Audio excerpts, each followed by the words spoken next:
Okay, in this last video, I'm going to do both the warm-up and the FRQs. These warm-ups are kind of FRQs anyway, so we can kind of think of them as that without just like the fancy writing, just listing. But finding all of these things is certainly worthy of an FRQ. All right, let's dive in. I've got some function here, f of x, x cubed plus 10x squared plus 16x, some standard form on the top, factored form on the bottom. I think it's pretty easy to start off with the domain because we cannot have 0. The denominator cannot equal 0. So if this was -8, that would be a problem. Let me try to write neater. If this was -8, that would be a problem. And if it was +10, that would be a problem. Both of those would result in 0 in the denominator. So I can write this as domain as -8 or -infinity to -8.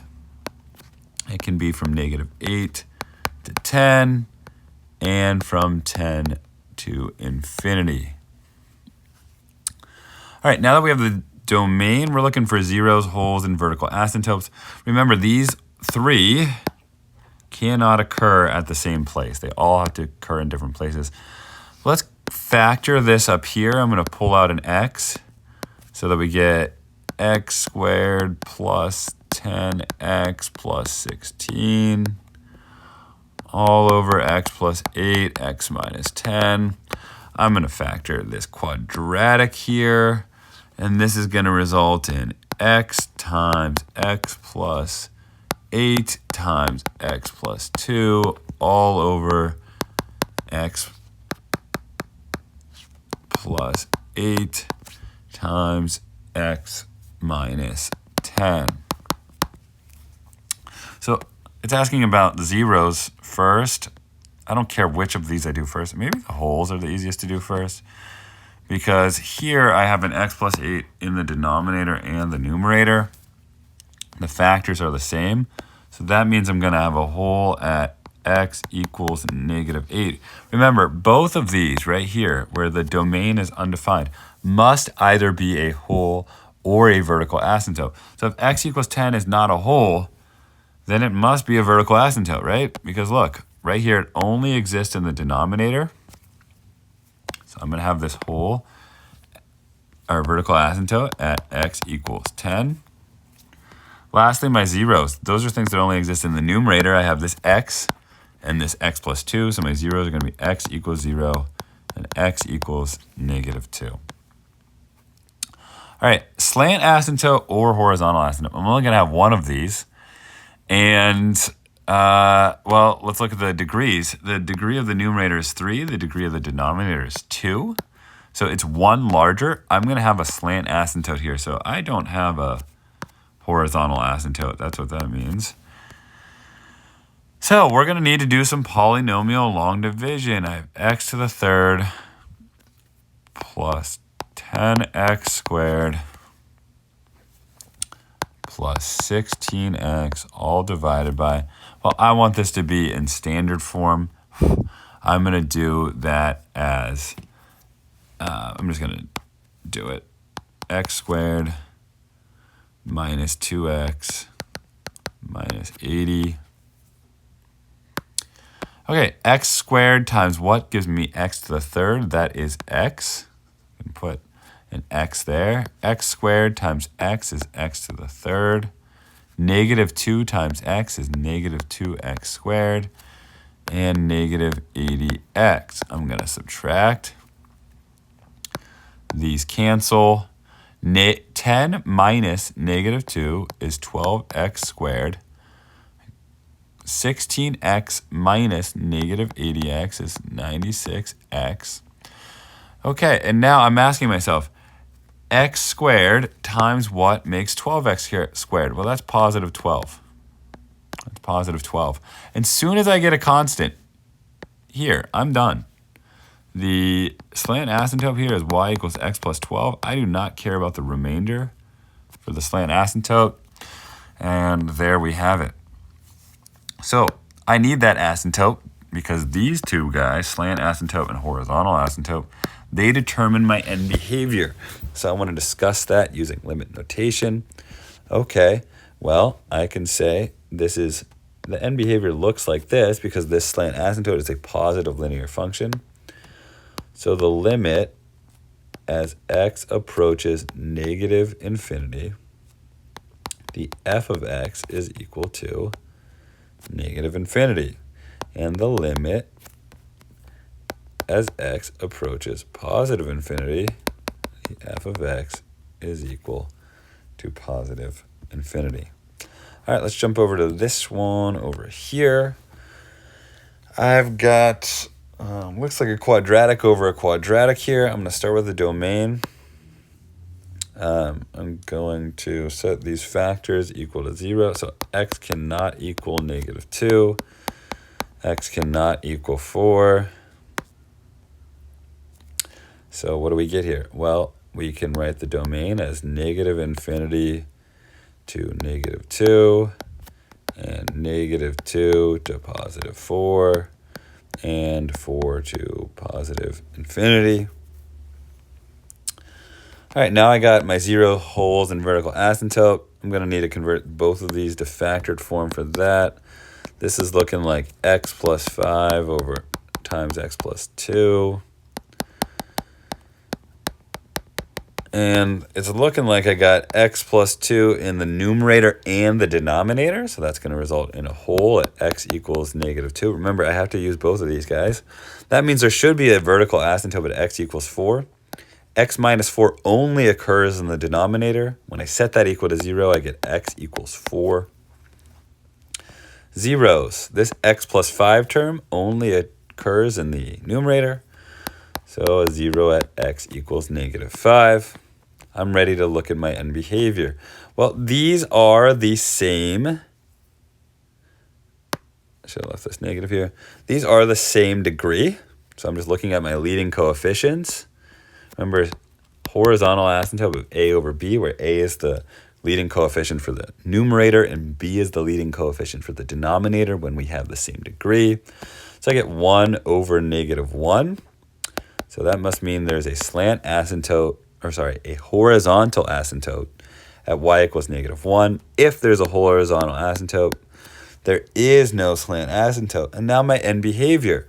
Well, my end behavior always resembles my asymptote. And here we have a horizontal asymptote. So we're just going to approach that -1. Same thing when I approach negative and positive infinity. When this function increases and decreases without bound, it approaches -1. It's going to look, right, something like there's going to be a -1 here, and this function will never get there.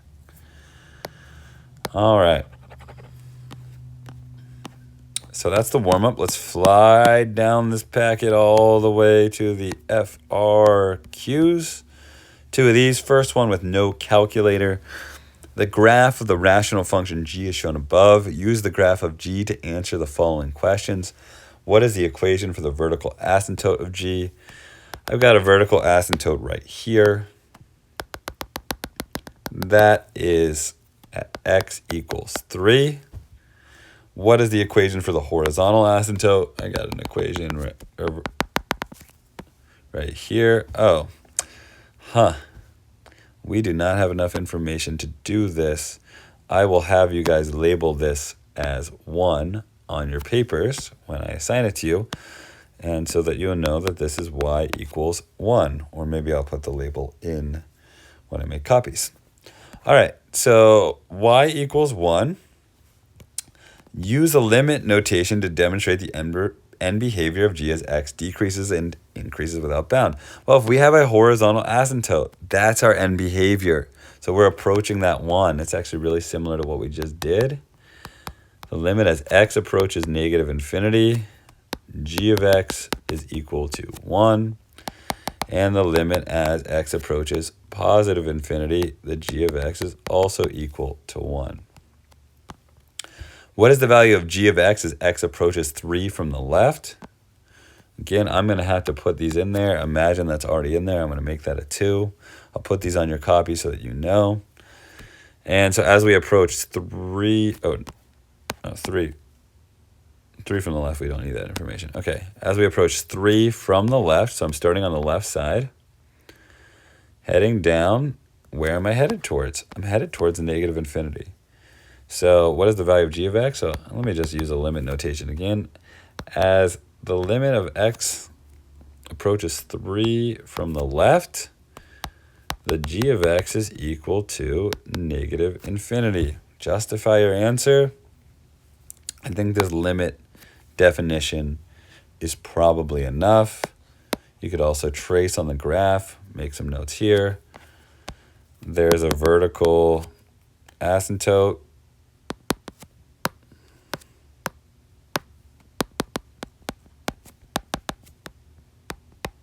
There's a vertical asymptote headed down. All right. Write a possible equation. So again, I'm going to, in your paper, hopefully these are already there. And I remember there's a 1 and a 2 right here. So what does that mean? It means I have a hole. Guess you don't even need that too. You have that a hole at x equals 5. You've got a vertical asymptote at x equals 3. You've got a 0, don't forget those, at 1. And you've got a horizontal asymptote at y equals 1. All right, so let's put this, I'll just do the work up here so you guys can see the graph. Let's put this into an equation. If I have a hole at x equals 5, g of x equals, I'm going to put an x minus 5 up here and an x minus 5 up here so that there's a hole there. I have a 0 at x equals 1. That's going to only occur in the numerator, so I'm going to do an x minus 1 up here because when I set that equal to 0, I get x equals 1. And I've got a vertical asymptote at x equals 3, so I'll put an x minus 3 only in the denominator. And now I need to make sure I have a horizontal asymptote at y equals 1. Well, I've already got a 1 and a 1 here, so I don't really need to put those. This is a good equation for the g of x. Okay, last question. We haven't not spent much, almost 0 time on Desmos, but you will have Desmos for a small part of your test, and so I want to go over this. A small business tracks its weekly profit, P, in thousands of dollars as a function of the number of advertising hours purchased per week. The model is given by this equation. All right, so this is calculator active. You got a calculator active question. We are punching this in Desmos. So I've got the P of H is equal to, what do we have here? 2.5 h to the 4th, 2.5 h to the 4th minus 3.8 h cubed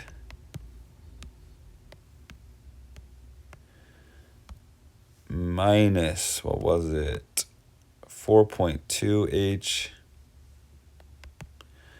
squared plus 7.6 h plus 2.3 plus 7.6 h plus 2.3. All right. Well, we've got a to the 4th degree, so our end behavior should be quadratic. It looks like it is. Let's read our questions now. On the closed interval 0 to 3, so we have a restricted domain here, determine the absolute minimum and the absolute minimum profit values. Label your answers appropriately. So from 0 to 3, what's our lowest point? Well, so we're just looking from 0 to 3. So from here to, 3. X is 3, but this is going up. So clearly our lowest point is at 0. It's 2.3. So we have a minimum at 0, 2.3. Let's label that. And we have a maximum at, well, where's the, okay, well, the maximum over that interval is just when we get to 3. So this is how you can maybe get an exact answer easier. We can see that it's going up, right? I think. Actually, I don't know. Let's see. Like there's a local max here, so it's 0. Yeah, I mean at 3 we're higher than that, right? At 3 we're higher than that. So 3 is our highest. So what is the P of 3?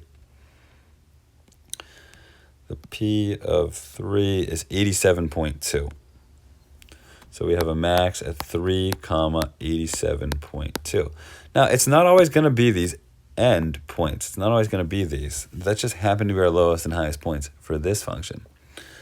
Okay, describe a reasonable domain for the given context. So what is this about? It's a small business, tracks its weekly profit P in thousands of dollars,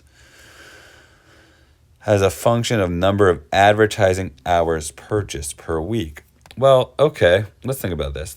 The domain is the input. So we're talking, the domain is ad hours per week.